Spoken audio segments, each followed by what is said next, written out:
Dana Jackson. I'm also a student success advisor. Like Miguel, yeah, I have a background in music. I have a music education degree as well as a creative music technologies degree. Yeah, that's a little bit about me. So yeah, let's introduce the chairs. Hi everybody, I'm Jess Perry. I'm the interim assistant chair in Pro Music. I'm a musician, I'm a singer-songwriter, vocalist, guitar, piano. I also have a degree from Berklee, from Pro Music. I did business songwriting and performance. I also have a BFA in traditional vocal styles from University of Connecticut and have been in and around Berklee for many, many, many years. Very long time, so welcome. Hey everyone, I'm Rodney Alejandro, and I'm the chair of songwriting. I attended Berklee and graduated from Berklee in the last century, and now I remember this room. I took acoustics in this class. That's pretty cool. Learned a lot. Anyway, I run the songwriting department. We have production and those kinds of things. We'll talk about that here in a minute. Good afternoon. Thank you for spending part of a beautiful autumn day inside in the dark with us, but we'll make it worth your while. My name is Rob Jasko. I'm chair of music production and engineering and also chair of the independent recording production major, newly started. We'll talk about that. I am also a Berklee alum. I graduated under the audio engineering program, which was before MP&E began. MP&E is celebrating 40 years this year as a major, and IRP just had its first birthday, so we do have a lot to unpack there. Hi everyone, my name is Amparo Eduviol. I'm the chair of Contemporary Writing and Production Department at Berklee. I'm a composer and French player from Spain. And okay, thank you. Thanks. Composer and French horn player from Spain. I'm also Berklee graduate of the film scoring program in 2012. I also hold a degree in an MBA in business and in education, technology, and innovation. I've been at Berklee in the department for several years now, and also we do a lot of writing and a lot of production, so I'm happy to be invited here and share our piece of the production side here. And Michelle. Hi everybody, thank you for that. I'm Michelle Darling, and I am a new chair of electronic production and design, or EPD. I was the assistant chair for 5 years and then just newly into the chair role. I am a professional sound designer and electronic musician. I actually have a classical music degree from Indiana. I did not go to Berklee, sorry. I wish I had, but my parents said no.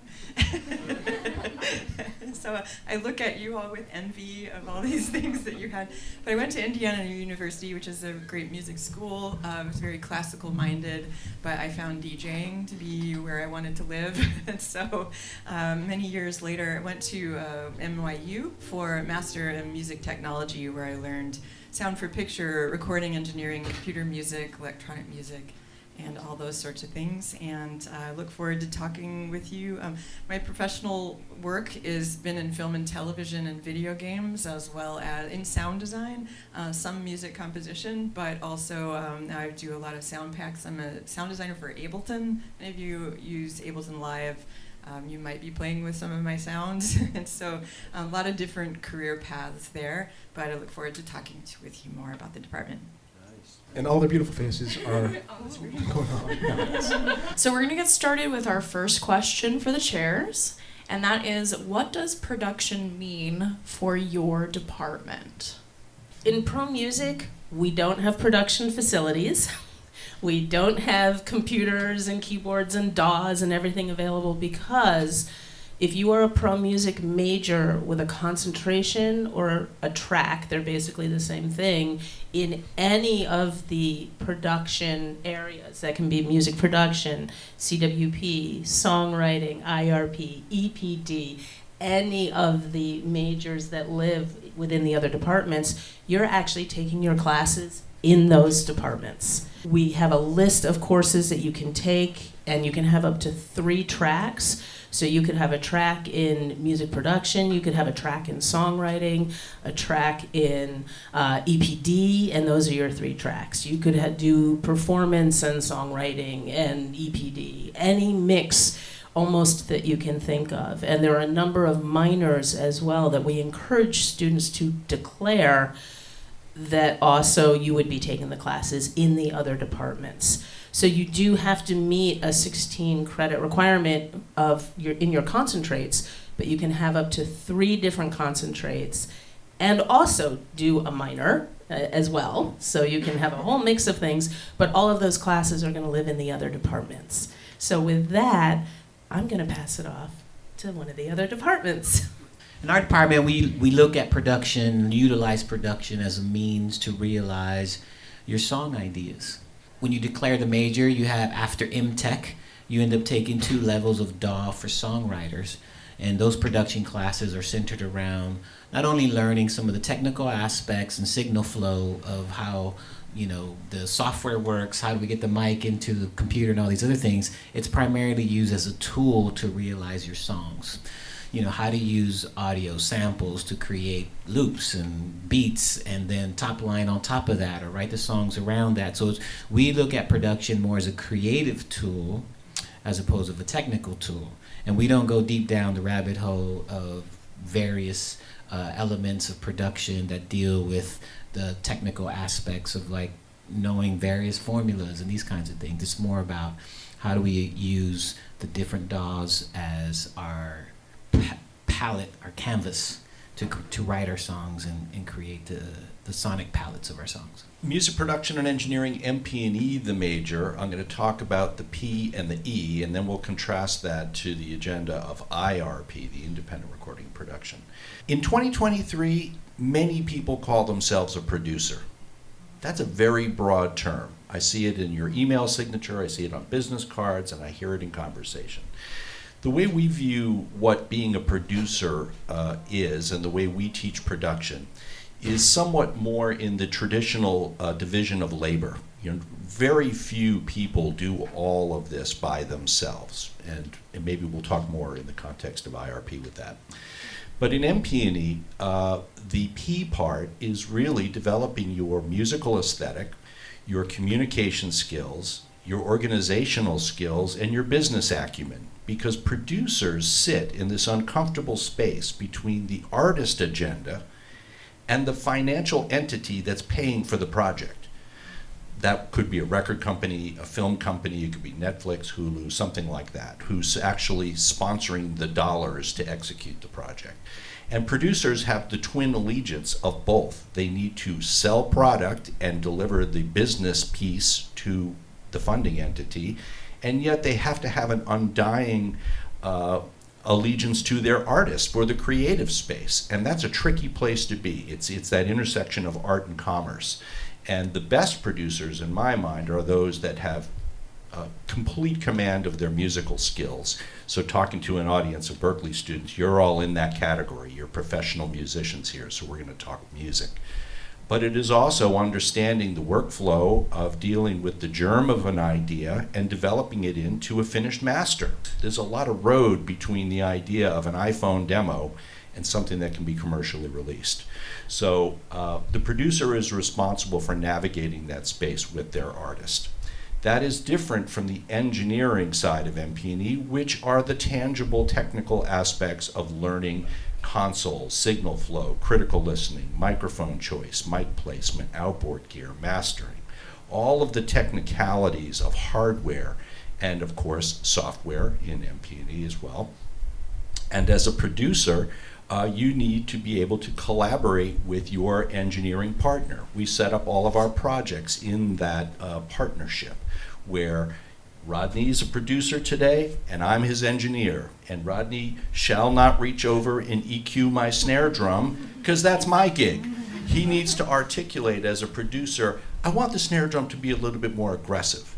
Okay, I'm going to translate that concept into a knob turn, and we're going to execute that. And then the roles may reverse, where I'm a producer and Rodney's the engineer. So as engineer, thou shalt not offer your opinion on the guitar solo unless asked, because that's really the producer's purview, to be managing the overview of the artistic process. And in function, I'm all these things. I'm a drummer, I'm an entrepreneur, I'm an engineer, I'm a producer, and in the fullness of time in your careers, you will inhabit all of these roles. But we teach them more in a division of labor, because in the industry, there are divisions of labor. We can't really do all of this by ourselves. Let me contrast that with independent recording and production. As the title implies, it is a more independent or self-empowered major. First of all, there is not studio time, traditional large format studio time assigned to that major. Instead, we require you to augment your own personal toolkit. So more advanced software complement on your laptop, a more advanced audio interface, microphones, stands, cables, headphones, so that you have all of the kit, quote unquote, to do the job with others, collaboratively, of course, but also independently. And it doesn't necessarily need to be in a traditional studio. We can cut a record in this room. I can do it in a hotel room. I can edit on an airplane. This is how many projects are done. So the role of producer in IRP is slightly different, and I think the profile of student who gravitate towards IRP is maybe more artist-centric. Many of you have artist ambitions.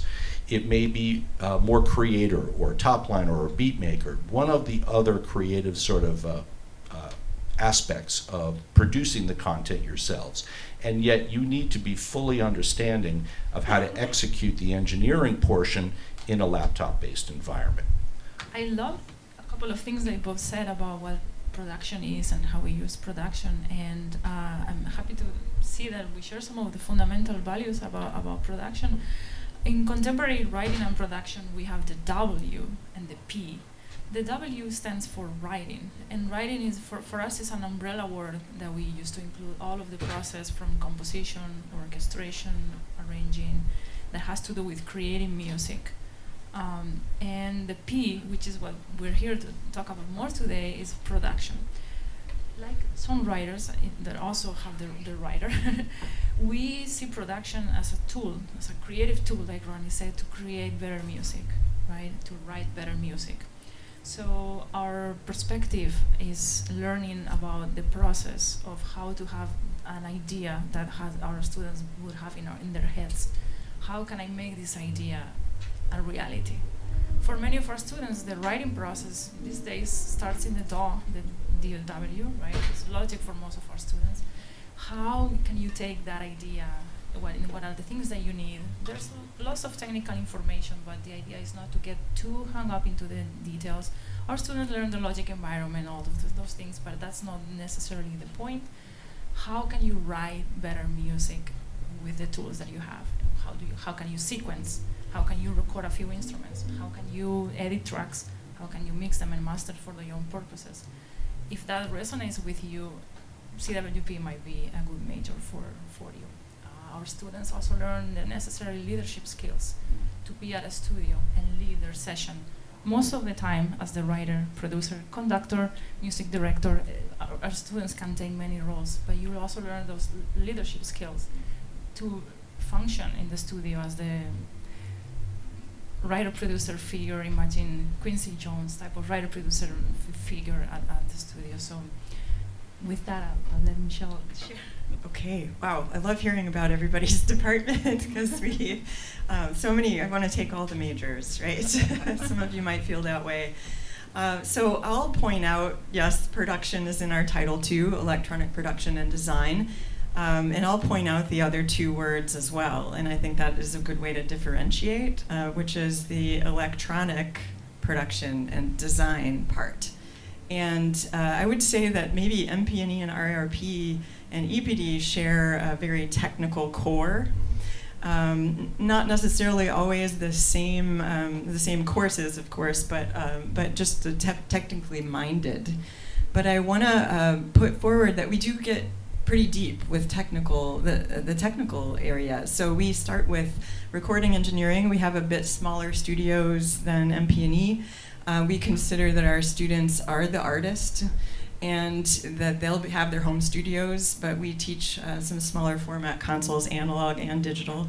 Start with recording engineering, so you will learn about microphones as well. And then we have synthesis. So we start with analog synthesizers, and you get really deep. You have 2 semesters of those. Some of you might have seen that synthesis room down on the basement of 150 building. And so students start there, and then they also take, it's called MIDI Systems and Controls, so you learn a lot about MIDI and how all of your, everything in your studio talks to each other, from analog to digital gear, how to get everything in your studio to speak, to all of the devices. And so we have 2 semesters of that too. So our students get really good at actually just using any kind of device and controlling it. And that includes a lot of digital, new instruments. Hannah, you said EDI, digital instrument performer. So we tend to bring in a lot of different controllers, a lot of different synthesizers into our studios. And then to round that out, we also have a mixing course. Then students take a lot of electives. So in our production side, we have 3 software, actually 4, Ableton Live, Logic, and Pro Tools, as well as a program called Max. So our students, typically, we want our students to always be the artist, though that doesn't mean they don't work with other artists as well. For instance, we are what used to be called the music synthesis department, and then moved into a very electronic music heavy department. Well, as y'all know, electronic music is in just about every genre these days. So we have all kinds of genres, all kinds of students coming through. We work with the songwriting department now. A lot of our students are into more pop music production these days because of what we're hearing in the Billboard charts. But we do still value and encourage new genre creation, new sound creation. We want our students to be having the newest sounds that are out there, new timbres, focusing on the sound design aspect of it. So our students tend to be, I think, in 4 categories in general, but sometimes they kind of mix and match. But electronic music producers, those that are kind of pushing the edge of sounds and sound design in their productions and their music. And also then we've got a lot of sound designers like myself. I explained that's where I come from, that camp, and that includes doing things like sound packs, but also that other producers will use, or doing it in the software, but also that moves into sound design for video games, sound design for VR and new platforms. And so we are constantly getting a little bit deeper with the technology and the creativity at the same time. Some of our technically minded students will go into what's called audio implementation, and they will actually be working in the game engines to make sound in the game happen. And then the other areas are electronic music performance, that can include live visuals and that kind of production. Then some of our other students are actually producing products, which is coding, different kind of software development that they're doing, most in the music realm. So making plugins for producers to use and that sort of thing. So all of these students, some are more artistically minded, some are more technically minded, and everywhere in between, and they're all in the similar core, and then they branch out in electives depending on what their area of interest is. After listening to everybody on stage, I just wanted to follow up a little bit. How many of you might be interested in EPD? Can you raise your hand? Wonderful. How many of you might be interested in songwriting? And how many of you might be interested in production or engineering or independent recording? A lot of you. How many of you are interested in all of them? This is where pro music comes in. So all of the majors are so wonderful, and the courses that are available are so varied and detailed. But if you're someone who has an interest or has multiple interests, and you have an entrepreneurial spirit, so you maybe want to write your own music, and you want to produce your own music, and you want to be an artist, or you want to do a variety of things, pro music is just to pick your own major, is what will help you do that. You might, I'll be honest, you might not have some of the highest level classes that are available in some of the majors, but you are required as a pro music major, if you choose more than one concentrate, to take a minimum of 3 classes in each area that you choose. So we want to make sure you at least have a number of courses in each area, and that doesn't include the 10 general electives that you can use to take additional classes in the areas that you're interested in. So just kind of a little pitch there as well. Another question we get a lot are, what are the career paths of alumni? Like, if you could give an example of a pro music songwriter, MP&E alum that is kind of indicative of the major. Well, I'm an alum, so I have firsthand pathway. I was an MP&E and CWP major, right? So I was a dual, and I ended up leaving Berklee, and I was able to join as a staff songwriter producer with an established producer out there, right? So my first project I was writing on major records. That was my job, was to write songs, produce the artist. We had a team of engineers there. Even though I could engineer, I was glad to have a main engineer and an assistant engineer, and I got to sit there and work with the artist on the songs. And part of the skill set that I learned in actually both those majors helped me learn to communicate with these artists that I'm working with. So the career path from songwriting, I didn't take songwriting here, but even if you are in songwriting here, you do pick up some of that skill set of being able to arrange to a certain degree, to be able to do some of your own part of your own production. The idea is to create that demo or create the direction for the song, whether you're going to end up pitching it to an artist or doing it for yourself. So in any of these pathways, depending on, I came to Berklee purposely for these two majors to help me with my songwriting, right? Because I wanted to be a songwriter producer, and that's where I lived. Pro music, pick a path.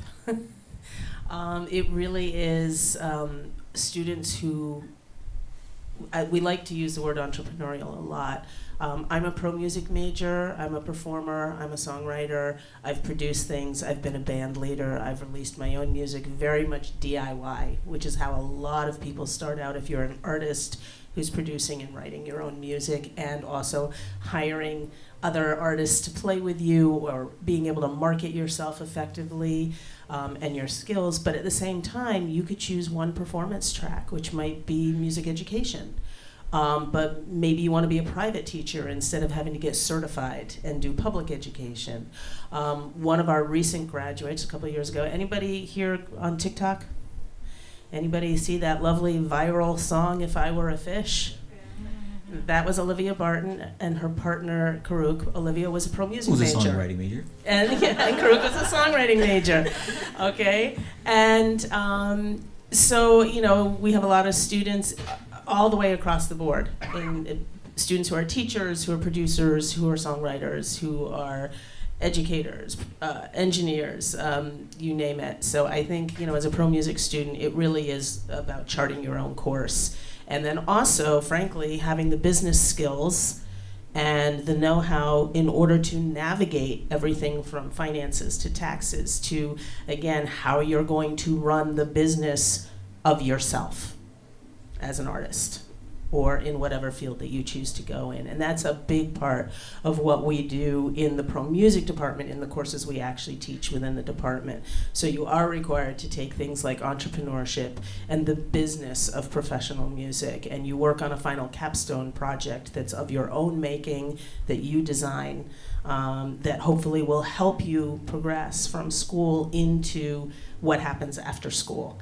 We also require our students to take additional business classes and production class, as well as part of the pro music, not your concentrate, but just the pro music core classes, along with a variety of electives, everything from copyright forensics to health and wellness.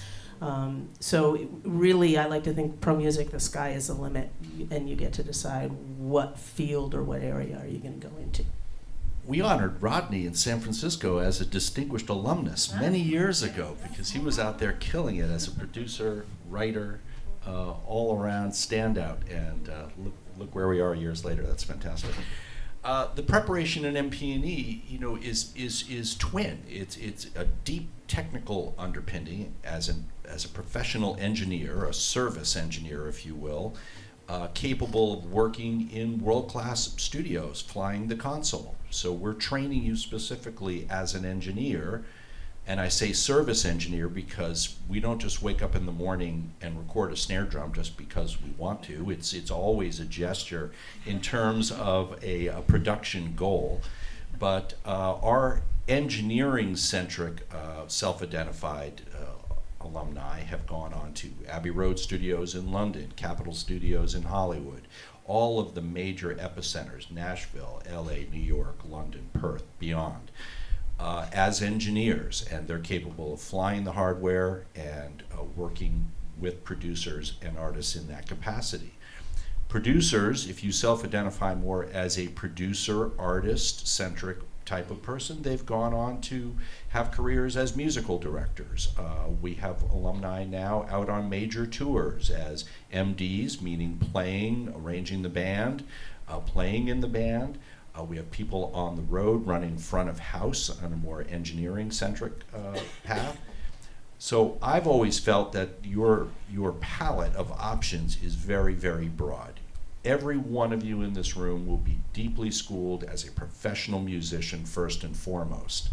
And then secondarily, in addition, you are either in MP&E, going to gravitate more towards the engineering side as a tracking engineer, an overdubbing engineer, a mastering engineer, a professional mixer, or more on the production side of the house.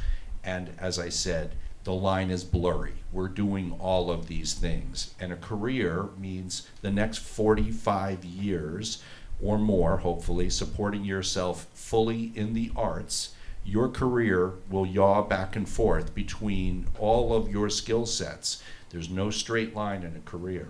And so hopefully this group will talk about dual majors, because that's a concept that I'd like to get into in the next rounds. But I think that that's a powerful concept too. And in IRP, we're young yet in IRP, but all of the same tenets apply. We're self-empowered, we have deep technical skills, we learn to collaborate, and we're professional musicians. And I can tell you that the 300 plus Grammys that Berklee has garnered, and the 100 and something plus Latin Grammys and Academy Awards, many, many, many of those have come from these departments. So I know this preparation is working in the industry. So I'm an alumna also, however, not from contemporary writing and production. My program was film scoring, which they couldn't be here today, but also a wonderful career path and possibility for any of you. Today I wanted to highlight a pair of alumni who work together because of something that Rob said before about collaboration and working in pairs. I think in many of our majors there's a lot of collaboration. So with that spirit in mind, I wanted to highlight two wonderful women who went through our program and are now living in Los Angeles. They are doing amazing work. To back it up a little bit, most of our students, focusing on the production side, and also the writing, most of our students pursue a lifelong career as freelance musicians, right? Which means they are freelancing and doing lots of different projects. You may take many different roles depending on the project you're working on. So that's a big opportunity for many majors, and particularly for ours. Our students get many different possibilities of roles. To focus it on production, these two wonderful ladies studied production. They are working right now. They have been working with producer Harvey Mason Jr. in Los Angeles for doing fantastic work for them. They started as interns, right, Rob? We met them. Yeah, yeah. That studio. They are doing amazing work. So writing tracks they started as an interns, and they're now doing their own thing. The hashtag wildcard, that's like the handle the wildcards. We also had them as visiting artists a few years ago, and they are wonderful. So that idea of the writer producer is a lot of the perspective that our students will take. They write songs with each other. One takes more the role of the strings and writing in the keyboards, another one takes more on the writing and the songwriting part. So they do a really wonderful combo. On the freelance career side, I did also wanted to bring another possibility that a lot of our students take. It's in television and advertising companies. This could also be a freelance opportunity, but there are also companies that hire staff composers, staff producers in companies for writing music for visuals and advertising and all sorts of new media, which ties also into a specialization that we have. We might touch on that later, writing for television and new media. So in that path, we have wonderful alumni in New York working in production houses. They write music and they are they work for a company and they get paid for writing music every day. So they wake up and they write music, and that's what they do for a living. Yeah. So one thing to think about too is that in choosing a major, it doesn't mean it means there's an expansiveness behind each of the majors. And what I mean by that is that you choose one major and you focus, but it means that you can do all the sorts of things. For instance, Rodney, you took 2 other majors, and you're a songwriter as well, so multiple things. And recently we've hired a CWP grad to teach an EPD because of his knowledge of synthesis. One of your best students from the past is now an assistant professor. And one of my pro music friends is a genius in electronic music synthesis now. And so I think there's some overlap, you know, and MP&E as well, engineering there. There's so many different things that you can do, and it doesn't mean when you choose one major, it doesn't mean that's the only thing that you can do. It's a lifelong learning, all of this is. So just, you know, keep that in mind and go towards the ones where you might need the most guidance in to get you going on. And so going back to the question though, so just felt the need to say that all of these majors are amazing. I don't think this is really good, you know, not a bad problem to have, is which awesome major to choose here. Anyway, so career paths.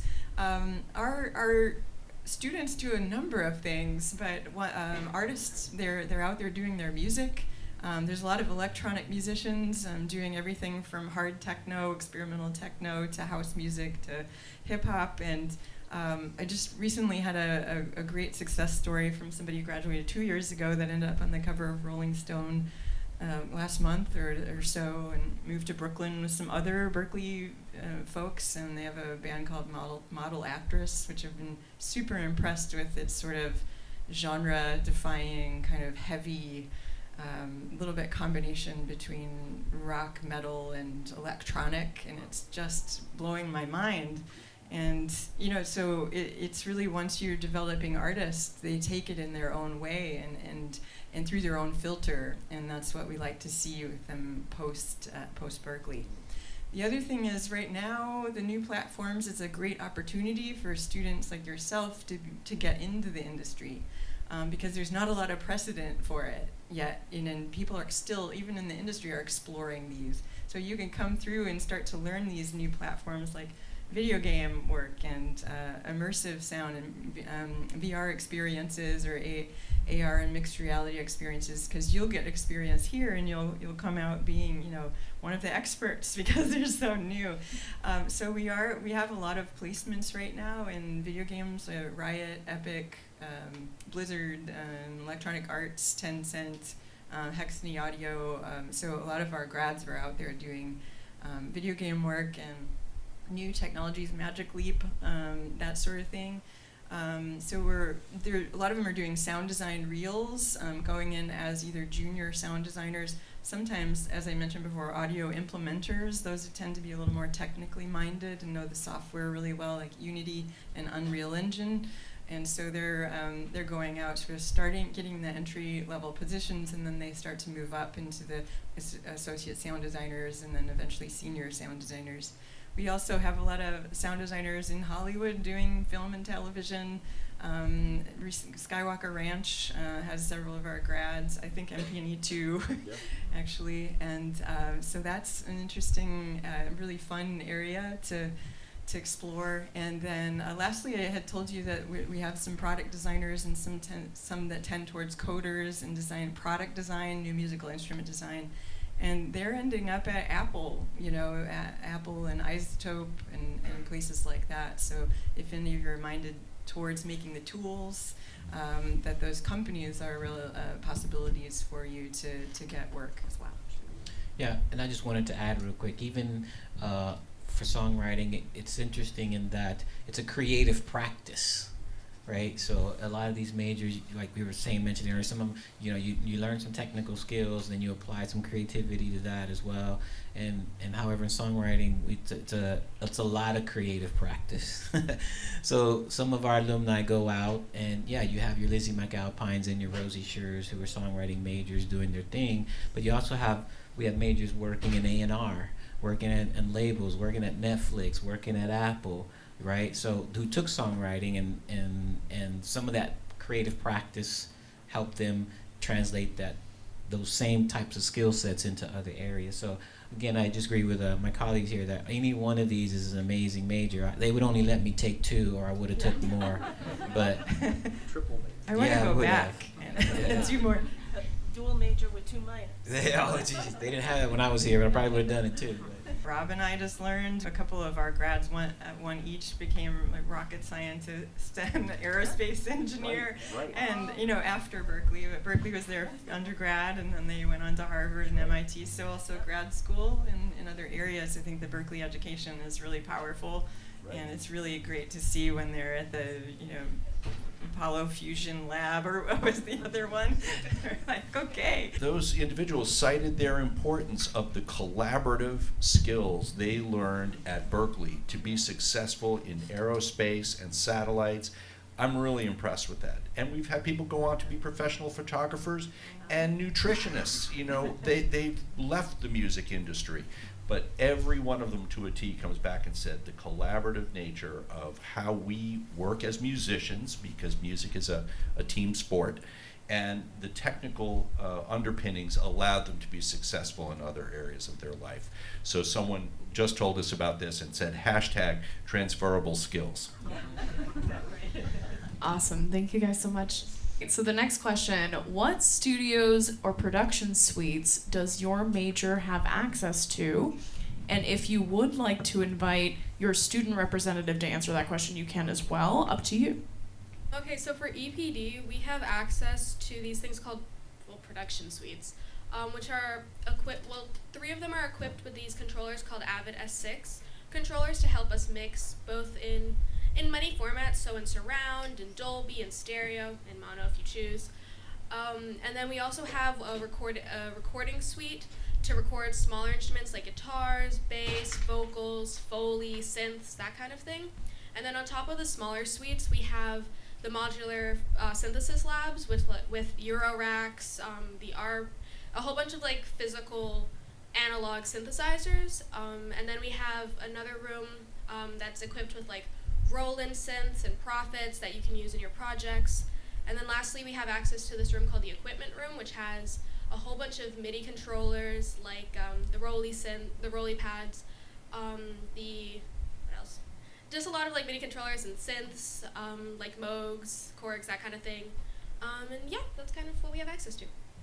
And if I could add about the equipment room, sometimes there's equipment that a lab might need, an EDI lab, if we need to outfit it with push or something, we'll do that. But also sometimes there's some obscure synths that maybe that you want to just try out. The equipment room is connected with the lab, so you have to be enrolled in a class to be able to use it. You can't take it out. You have to bring it to the rooms. You can't take it out of the building, that sort of thing.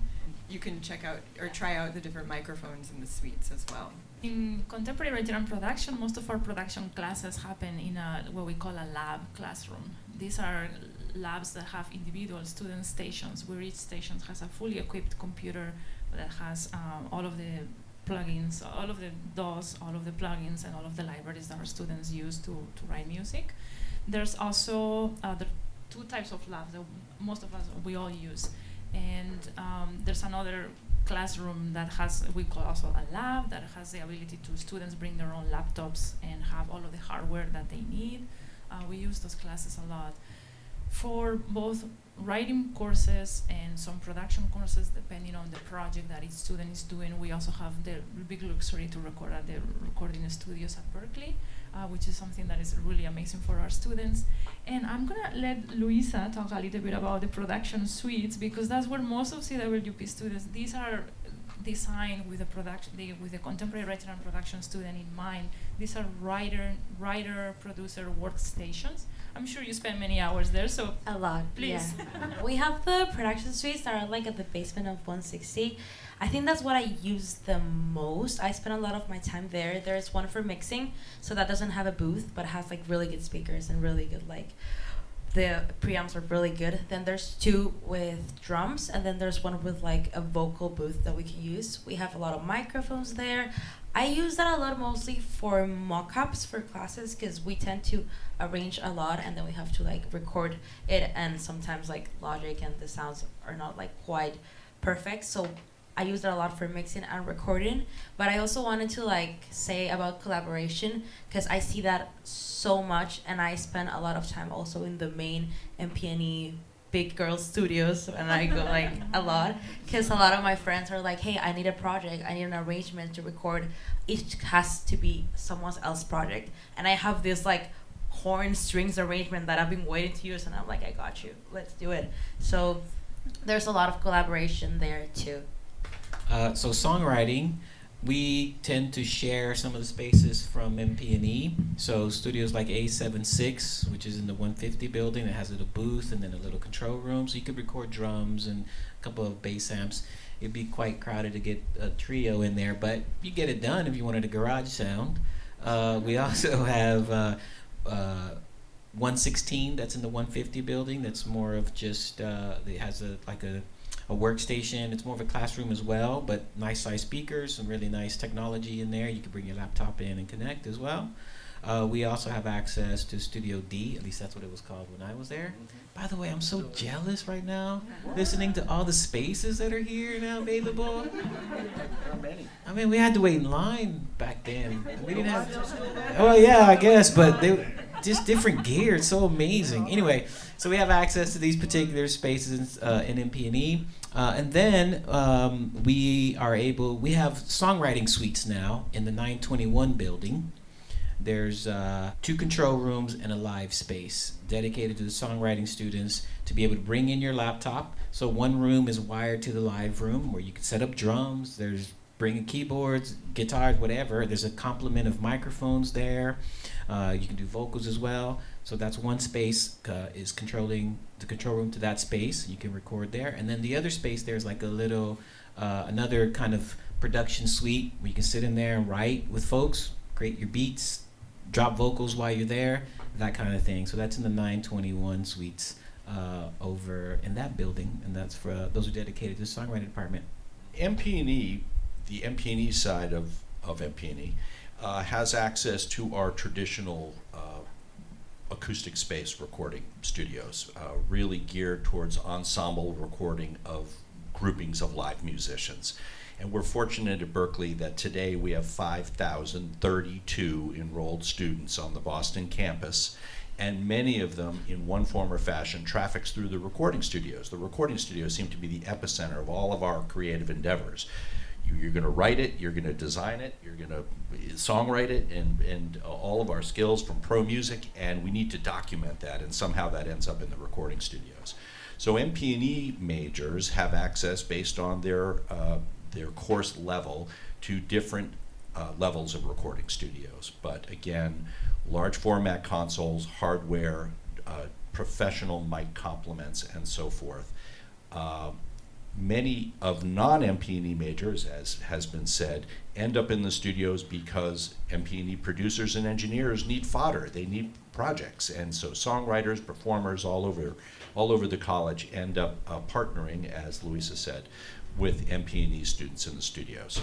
There are opportunities for non-majors to get studio time in the breaks. So in other words, if you are a music therapy student and you have a project idea, there is a limited amount of traditional studio time available through the interdepartmental recording grant applications. So I just wanted to put that out there, that if you're not heading towards one of our majors or you're not an MP&E major, you still might be able to end up with an MP&E engineer in one of the facilities through that program.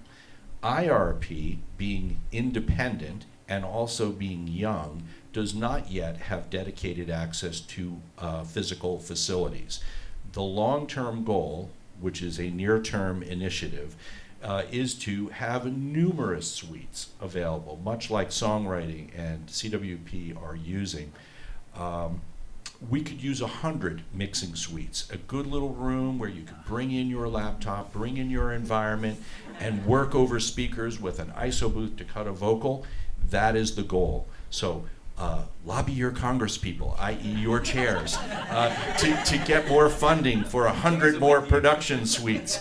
That's the charge. But it's obvious that in setting up a new major like IRP, the goal is independent. We require you to have all the necessary kit. Yes, that is true, but on the other side of the equation, we need to be able to offer a lot more access to suites. So just know that that is an ongoing initiative, one that I'm personally involved in. I just want to say in Pro Music, again, we don't have our own production suites. There is a computer lab on the 4th floor of 22 Fenway where some classes are taught and have basic computers and keyboards and software on them. But part of Pro Music is if you are taking classes in songwriting, or you are taking a production class or an EPD class or CWP, and that class requires you to be in the studio, through taking that class, you would have whatever access the class provides you. But what I will say is, if you choose to be a Pro Music major and you're an artist, or you're going down the production line, you will learn to become a great collaborator. And if you want to record an album of your original music and you don't have the skills, you go find a producer who has access to the studio, who needs to find an artist in order to create a project. Or if I always tell students, if you're starting your own band, find a really good sound engineer, because they can make the difference between how you sound live, if you sound kind of crappy, or if you sound amazing. It's one of the first things you should do as a band leader, is find a good sound engineer who also can do live sound engineering. So in Pro Music, for all these production majors, it's whatever is available through the classes that you're taking in your production classes. I want to say a quick note to that too. Even if you are in any of these majors too, you do also always have access to the Creative Technology Center and are able to reserve things through that, both in the actual studio that is underneath the Stan Getz Library, and also with things that you can reserve for a lot of amounts of times. But yeah, most of the time, whenever I've been able to have access to labs and stuff, it's either been I've been taking a performance class, and obviously, if you're in a class called electronic performance, they're gonna be like, too bad, guess you just have to go buy a push too. Sorry, man. No, they're gonna let you actually be able to reserve that. And then as for like studio time, like you were talking about, in the same way that after Berklee you can kind of go into any career, you will probably end up in the studio if you want to be in the studio here. You just have to find people and make those opportunities yourself, and that is really what Pro Music teaches you, how to think about music in an entrepreneurial way and how to think about business in a artistic way. Very well said. That's exactly what I was going to say. If you haven't used the Creative Technology Center, don't sleep on that. Just head there after this and go sit and check out a Moog grandmother for checkout, and DJ equipment and GoPros, VR headsets, and there's so much. I can't even believe what is in that place for everyone. So if you are in one of the majors that doesn't have as much studio time, or you're taking a class in one of our majors that doesn't have studio time, go there. you can check it out. They're incredible. So could I ask our MP&E representative? I'm sorry I missed you on the last round. Maybe you could speak about practice time. What is practice time? Every day at 7 p.m. We all get onto the AAOF website, which is the same site we use to book ensemble rooms and practice rooms. And I believe it's 2 days in advance you can book segments of 2 hours of practice time in studios that are correlating to the classes you're taking that semester. So most of the time for MP&E, you're allotted project time that you can schedule in advance. Like for right now, I'm in my capstone. I scheduled out my sessions like a few weeks in advance, but if there's time available, which sometimes there is, I can go in 2 days in advance and book times in any studios that are offered. So anything at 150, anything at 160 for 2 hours. And the thing that I see a lot of students doing is grouping up with other MP&E students to do consecutive bookings. So you all go on and try and book these massive sessions in a big online battle, which is super fun. But yeah, so there's negotiation skills. Yeah, no, it forces you to go out and make some friends, because 2 hours is a lot of time. 6 hours is better. And you're exactly right. Thank you for saying that. And as an upper class person, because you have achieved all of the necessary prerequisites, you have the full menu of studios available to you. Practice time is non-client driven time. Now, zoom out. Our studios at Berklee are booked 22 hours a day, 7 days a week. And when I look at the grid, 9 to 6 studios are classrooms, 6 p.m. to 6 a.m. and 22 hours a day on the weekend, it is all student book projects. So by the time I leave in the afternoon and come in the morning, hundreds of hours of studio time have happened. Now, project time is guaranteed, and that is the reason that we have an application process for MP&E, as EPD does, because ultimately we are facilities limited, but we're limited to protect and give you project time to ensure that. But if there is a non-booked period of time, we call those practice time slots, and that would be a non-client driven, non-project driven opportunity for you to go in and muck about with the gear. Now, I do know that savvy producers are booking concurrent practice times in order to achieve large-scale project recordings, but really the goal is to have non-client driven. Nobody's grade is on the line, and you need to go in and lay hands on the equipment. So something we get a lot of is what are the minors that you're that are under your departments and any specializations that are specific to yours? And songwriting is real quick. We have one specialized minor, had little to do with production, but it's musical theater writing minor, right? So if you're interested in working kind of in musical theater on Broadway or making movies, we have a great alum named Kion who's doing amazing things, not only in the live space of musical theater writing, but also with movies. So that's our specialized minor. I want to be clear about the vernacular. There are minors and there are specializations. Within the major, they are called specializations. Broadly available across the college, they are called minors. Inside MP&E, you have to be an MP&E major. You have 2 specializations available: audio post-production, which is sound for cinematics, and the other is commercial record production, which is very much similar to what the agenda of IRP, the major, does. We have other minors, but those are ours inside the major, specializations. We also have a minor that is open to anybody and has nothing to do with production, which is called Mediterranean music minor. That's about the music the area where I'm from, but that has nothing to do with production. We do have a specialization called Writing for Television and New Media, and what it does is that it's a really deep focus on writing music to picture in a short form, so advertisement, placements for TV, and new media, library music. There's a lot of electives and required courses that students need to take. That specialization, it's open to CWP students, but also students who are in other majors that are heavy writing and heavy technology already. So like their majors are here. Screen scoring and games, APD and songwriting are also eligible for this deep dive into music to picture short form, which is what this specialization does. The minor that we have is in electronic performance. So that's open to the whole college. So if any of you, it's a great major if you want to perform and use the digital instruments, things like Ableton Push or other kind of innovation launch pads or synthesizers to perform with. There's labs and ensembles that you get. You don't get private lessons, unfortunately, but you get Ableton Live, or you have to take the Ableton Live course as the center of your studio. So a lot of performance majors might take that because they want to add digital instruments to their instrument, but even technical majors, especially if you go into areas like playback engineering, musical direction was mentioned. In our camp, it's sometimes called Ableton Live users or playback engineers that sit behind the scenes and run a lot of the tracks and the shows. So e-performance minor is good for that if you have any interest in that area. Good. Also, another career I forgot to mention that's really growing right now. And so that minor is there for you.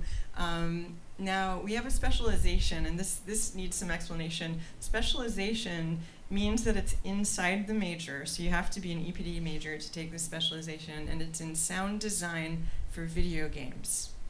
And so the difference is, you've heard the games major mentioned, which is in the screen scoring department, and I'm sad that they're not here today. But a big difference that is kind of hard to understand is that games and interactive or immersive music or media scoring. I'm sorry to the screen scoring department. Its focus is on scoring, music scoring, games. If you're interested in sound design, we do game sound design, and that's our specialization. So there's a real big difference. We tend, I would say, a little bit more on the technical side and the sound. That means Foley, dialogue, sound effects, and we also, there's some blurry lines between music as well. So yeah, you're nodding. Would you agree? So there's a very big difference, yes, between scoring and then like sound design in general. But in EPD, those lines do blur, especially in this class called Digital Audio and Production, where you really do learn how to mix and design sounds or use the skills you learned in your modular classes to design sound for games. So for example, one thing we deep dived actually yesterday was like weapon mechanics for like a first-person shooter game, or like designing the environment for like a fantasy game. And that's kind of what the minor would kind of focus in on for like sounds for video games. It's definitely a lot more of like the immersiveness that then is layered with like game scoring, with the music to create the tone, that kind of thing. And in pro music, we have one minor that lives in professional music. It is private studio teaching. It is open to anybody in the college. The idea being that regardless of what your career is, many students when they graduate college have to have a day job of some kind, which if you can get one in your career path is wonderful. But a lot of students, even if you don't plan on being a teacher in a public school especially, but you love teaching or you want to share your joy of music, being a private studio teacher is a wonderful way to do that and to make actually a very good living. But also, a lot of people think of private studio teaching as just on an instrument, but we have had students in private studio teaching who are producers or are engineers and create teaching and group classes going into schools and saying, I can set up your music lab and then I can teach group lessons in music production or EPD. So when we think of private studio teaching, yes, the first thing is, oh, I'm going to be teaching voice lessons or guitar lessons or drums or something like that. But you can also set up private studio teaching and you can teach songwriting and you can teach whatever your skill set is. The only other thing I want to mention is that we have tracks. If you go to the Pro Music page on the website, under designated tracks, you'll see the specific tracks, but there are a number of minors that are available, as I'd already previously said. So we have a recording production for musicians, or different minors scoring for media, things like that you can take as a minor but also use as your concentration or your track. And we encourage you to declare it as an official minor, but then the courses that you take are your concentration as well, or one of your concentrations. What does the declaration process look like for your major? So to declare pro music, there's a two-step process. And if you go to the pro music page at berklee.edu, and click on declaring your major, you're going to see a number of steps. The first thing is always go meet with your student success advisor. Go to the advising center, always, please, please. And in pro music, the thing is you need to figure out what are your tracks or concentration. I use the word track and concentration, by the way, interchangeably. So they are the same thing. And so what are the areas you want to specialize in? Do you want to do CWP in songwriting? Do you want to do CWP in EPD or music production and songwriting and performance? Like I said, I did business performance and songwriting when I was a pro music student. So once you know your tracks, there is a set list of classes that you have available to you that you need to use, and you work with your student success advisor and you create what is called a course map. And that course map literally is you choosing what classes you're going to take every semester between now and when you graduate. So granted, some of those classes, you might not know what liberal arts class elective you want to take in your 7th semester, but you know that in your 7th semester you're going to have to take a liberal arts elective. So you can leave it open and decide what specific class you're going to take when you get to that semester, but your track classes, those you need to pick out in advance, and so you really build your entire course plan in order to declare the music and pro major, so you can pro music, so you can literally see from semester 3 through semester 8, or if you're a dual major, semester 3 through semester 10, what classes you're going to be taking on what semester. And so we encourage our students to get degree audits every semester, and in order to declare the major, you work with your student success advisor, you build your course map, you submit that course map, and once it's been approved by our department, then you go and fill out the major declaration form, you resubmit the course map, and the chair or myself, the assistant chair, will approve the major.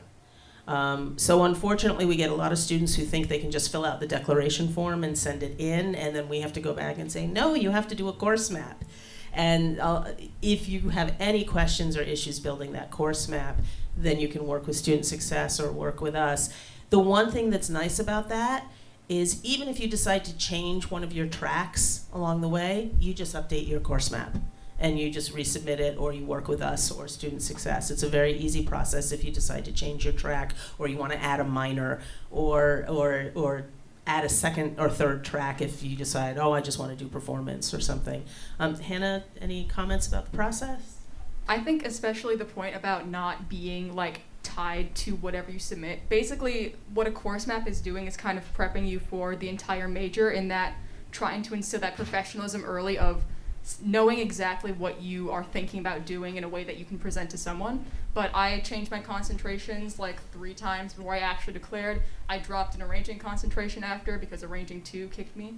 But also I really been recommending recently to all students to make a course map, even if they're not in professional music. When you go onto that template, there is a general one that accounts for 2 majors, and then if you click on the bottom, there is a professional music specific one. The main difference in that is it'll have a separate drop down for your concentration/tracks, as well as your professional music course, so you can make sure you have all 16 of those. But I mean, like, I was even talking to one of our new SAMs, Grace, is in music therapy, and I was helping a student with that, and I was like, oh, you should make a course map. I know you're not going into professional music, but it's a really good way to do that. And she came back to me the next week. She was like, I made a course map. I thought I could graduate early. I'm in music therapy, and I thought I was going to have to do all this time here. So even if you aren't doing it, literally, it doesn't have to be all of your 8 or 10 semesters or whatever you're looking at, but just having something that you can cross-reference. Because another thing is when you do your degree audit, my.Berklee will not automatically consider your concentrations as concentrations, so you'll have to go and have someone like physically put them into place, so you could lose track of where your credits are going. So doing a course map will make sure that everything is landing in the place where it's supposed to. For songwriting, the declaration is we have you come in for a meeting, and then you fill out the form, or you can fill out the form as well. It's on our website at Berklee Songwriting. You fill out the form, and the major thing that we're trying to make sure that you're clear is that we have started a new program grid in songwriting that is a different set of courses you take. So if you started at 23 fall, you're going to be on a different course map than anyone who started before that. So we have you come in for advising as you are declaring, so that we can make that clear which one you're on, so you know what set of courses to look at according to when you enrolled at Berklee. If you enrolled prior to 2023, once we show you the 2 different course grids, you can opt to move up to the 2023 grid. You just can't go backwards. So that's primarily, and then we also want to point out that the last 2 courses in our major, they cannot be taken consecutively. So if you're planning out your course map and you know you're going to be done in 8 semesters, well, there's a course you have to take in 7 and a course you have to take in 8. So this can't be taken concurrent. Yeah, sorry. They need to be taken sequentially. They need to be taken consecutively, correct. And yeah, you're right. They can't take them at the same time. So Right. we have you come in our advising, so that we make that clear to you, and then once we are clear on all of that, then we submit it to the registrar. we approve it, and then they get to it fairly quickly, and you start seeing your My.Berklee say songwriting. MP&E, the MP&E major under MP&E has an application process. We run it twice a year, once in September into October for 5 weeks, and we take applications and seat students for the following spring, and then we run it again in the spring, and we take applications for summer and fall following. So the application process has a few steps. You go to our website, you read the frequently asked questions, FAQ, and you fill out a personal profile. There's a series of essay questions that you will answer. We will evaluate your transcripts of your musical courses to date. And there's a short video submission based on some prompts that we have for you to answer. We used to do in-person interviews, but we've gotten too large to do that mechanically. We just can't do it. So MP&E does have an application process, and at the moment, in this current pool for spring 24, we are going to run a 42% accept rate. That is better than the COVID bubble that we were just finishing from last spring, which we ran a 30% accept rate. So that's rough. You're all freshmen people, and many of you are planning your sophomore year, and many had applied to MP&E and did not get in. Well, we do advising based upon that because there's a panic. You had a plan when you came to Berklee, and now the plan doesn't seem to be working out exactly as you thought. But know that MP&E, although listed as a 6-semester experience, can be functionally done in 5 because we can compress the last 2 semesters of the grid into 1.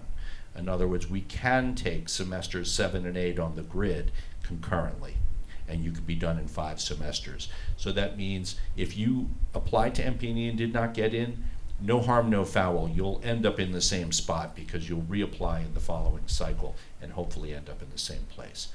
By contrast, IRP has no application process. If you want to be an IRP major, you send in your declaration of major form, we approve it, you become an IRP major, and you start picking classes. And the reason for that is because we don't have the facilities restriction that MP&E ultimately does, we can allow you just to get on and we're going to teach you in general classrooms and you will purchase your equipment as instructed. MP&E and EPD, this isn't because we want to be elitist or exclusive, it's because there's a finite amount of studio time in the universe and X amount of humans fill up that puzzle and there's a number in there, and that's what we have to observe. Thank you, Rob. To talk about contemporary writing and production, we have a little bit of a limit, not as strict as running an application process, but to succeed in contemporary writing and production, our students need 3 foundational pillars: music technology, arranging skills, and harmony skills. Any student who would like to declare contemporary writing and production needs to get a B or higher in those courses before they're eligible to declare. B or more, B minus or less, unfortunately, doesn't allow students to declare the major. There are nuances to the process, and we also require an advising meeting with any of the lovely ladies in the department. We would advise you on the nuances of the courses, the requirements, and what to do if you don't meet the requirements the first time around. Once you meet them, we just follow the regular declaration process as anybody else in the college, but do keep in mind that doing really well in music in MTech 111, Harmony 2, and Arranging 1 is fundamental to declare contemporary writing and production. EPD, I think you heard a little bit, we were kind of a sister department, I guess, or our sibling department at MP&E. We have some similar practices. And again, it's because we have these limited studio spaces. So the first thing is that you need 24 credits finished before you start EPD. So if that is the case, you can apply before you're finished with the 24 credits as long as the 24 credits are finished before your first semester of EPD. EPD is 5 semesters. We sometimes can make it 4, but our last 2 semesters are sequential, so you can't take 2 of the projects. There's a capstone course in the last semester, but you need a prep the semester before. So there are some things we can do to make it 4 semesters, but it is kind of painful to do that, but it can be done. The reason that I mentioned that is because we have a 70%, which is a little better than 42, I will say, but acceptance rate. So we say apply early in your career and apply often. The application process is the same as MP&E, similar in that it's in the fall. It just finished for spring entry right now, but the next one will come up in the spring for summer and fall, or fall entry. And so what that entails is putting 2 pieces of your work up. In general, we at least like 1 piece of music to be of those 2. And if you're doing some kind of sound for visuals or gaming projects or anything else, or a performance that you want to show a video of, then that can be the other one. We always say put your best foot forward. Make sure that you're showing some EPD-minded skills, some really interesting sounds, some maybe new genres, anything that might be pushing the limits of timbre for you and that sort of thing. So we kind of look for that sort of thing in the tracks that you post. The essay also, we want to know your musical background, but how you might see EPD helping you. That's really what we're trying to do. We don't want to keep people out of the major, but we have these space limitations, and we want to see who can we service the most. So if you're really clear on where you are and what you want to get out of EPD, we can say, hey, that student, we can really help them. Whether if it's a little bit more ambiguous or kind of not sure what you want to get out of EPD, it's a little harder for us to say, absolutely, we know it can help, but maybe some of the other majors might help too. So we're happy to also go through the process with you. You come in for an interview with our faculty member, and they'll ask you a few questions about your background and your desire to be in EPD. And then they go through the process again at about 70%. It is disappointing not to get in, but I encourage you, if anybody is in that position, to come in and talk to us. Because again, it's not that you're terrible and that you're never going to be good enough and that you're, it's nothing at all personal. It's that maybe how your application was coming across, maybe you need a little bit of work or guidance in some area. And that's when we'd like to talk to you about a plan for you. Well, let's see where you are in your career. Let's see what happened, why you didn't get in the first time. How can we improve on your application for the next time, for the next semester? And sometimes it's not a given, but occasionally we can kind of try to, if there's availability, we can try to get you in one of the beginning courses. We do have a wait list, so if there happens to be a space, we go to that wait list and to try to get some folks in that aren't in the major yet. So it depends, especially summer is a good time for that. And lastly, we do require a 2.7 GPA. So the college is, I think it's still 2.0 is the minimum GPA for the college to get your degree, but EPD is a bit higher, 2.7. So coming in, you want to make sure that your MTech 111 grades and the rest of your GPA, you're doing well, because we do look at that. And not only once you come into EPD, but as you continue in EPD, you really need to maintain that.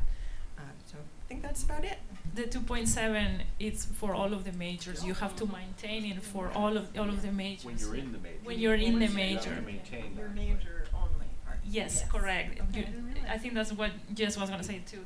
The 2 average for the college, but then 2.7 for whichever your major is. For pro music, we also have a 3-course sequence to graduate. So unfortunately, we have sometimes students, I've actually seen this with CWP a number of times, where a student gets up to their upper semesters and they're taking harder classes, and all of a sudden they're like, I don't want to take orchestration for big band or whatever it is. I don't want to do that, and so I'm going to drop out of CBD and I'll just switch over and be a CWP concentrate in pro music. And we're like, sorry, you still need 3 more semesters to finish the sequence that you need to graduate.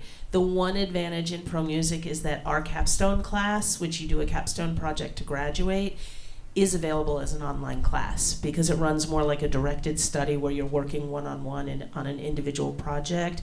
We have a number of students who either finished their studies and already are moving to different places, but it means you can do your capstone from anywhere. So that is one advantage. And in an extreme case, sometimes we'll do a waiver and you can maybe take the last 2 classes at the same time, but don't count on it. How much is writing related to production in your major? Well, it's songwriting. So 99%.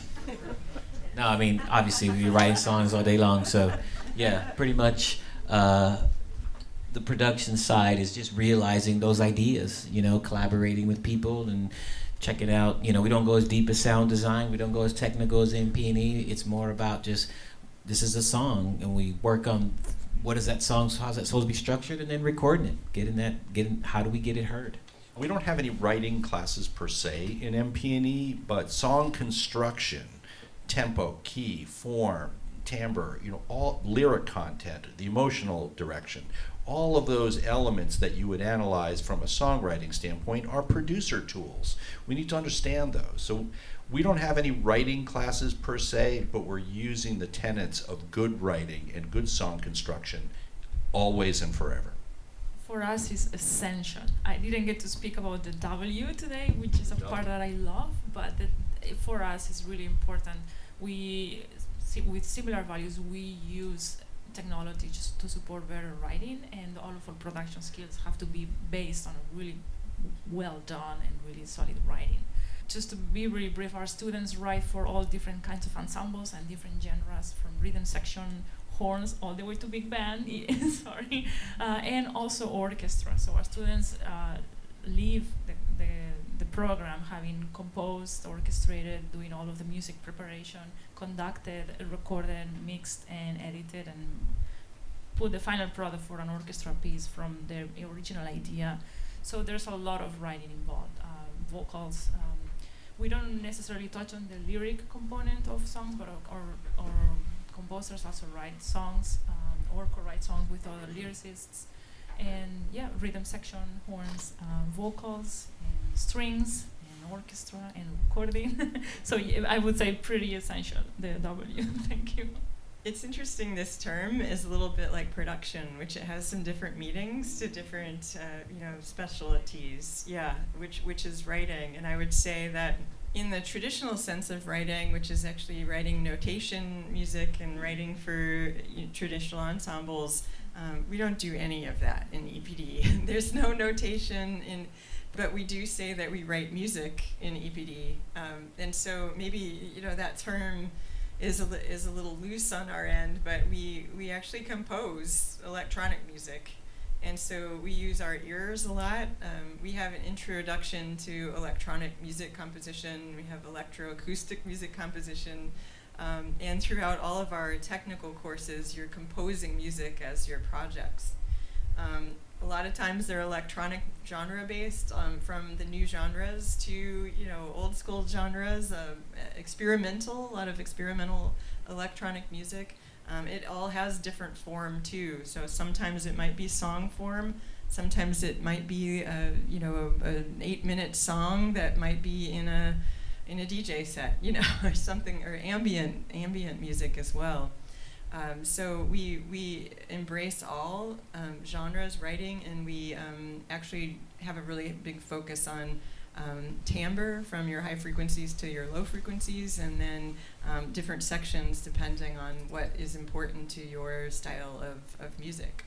And in pro music, it depends what track. If you choose a songwriting track, you're going to be writing. If you choose CWP, you're going to be writing, or jazz comp, or arranging, or any of the writing concentrates, then you will be writing.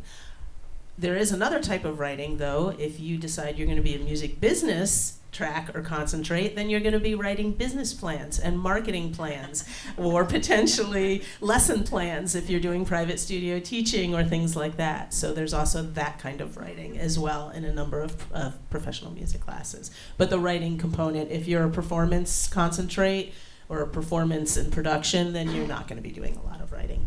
Something that, an overall theme that I just keep hearing is every single person on the stage is a multi-hyphenate. Embrace the hyphen. Yes. we all do 5,000 different things at really high levels, and we all study not exactly what we're doing right now. Your major isn't who you are. It's a path to where you want to be.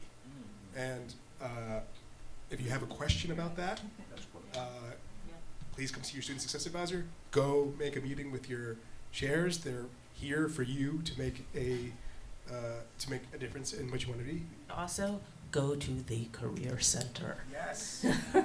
There are people there who can help you with everything from internship opportunities to research on different types of careers to talking with people, setting up stuff, go to Career Jam, take advantage of what the Career Center has to offer, everything from you're graduating, maybe it's not for, another however many semesters, but making sure you have like kick-ass resume, be able to write a great cover letter, be able to communicate in writing, know your options, and just take advantage of the services that Berklee has for you.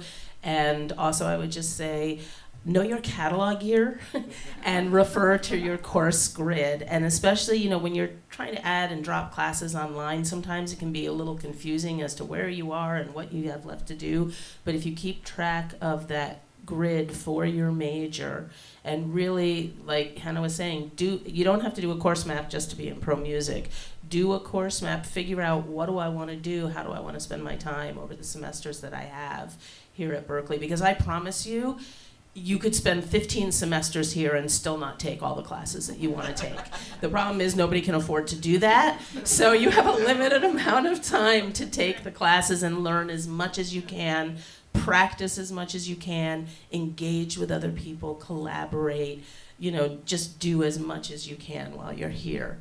All right, with that, give yourselves a round of applause and give a round of applause to our wonderful chairs and student representatives. Thank you all so much. And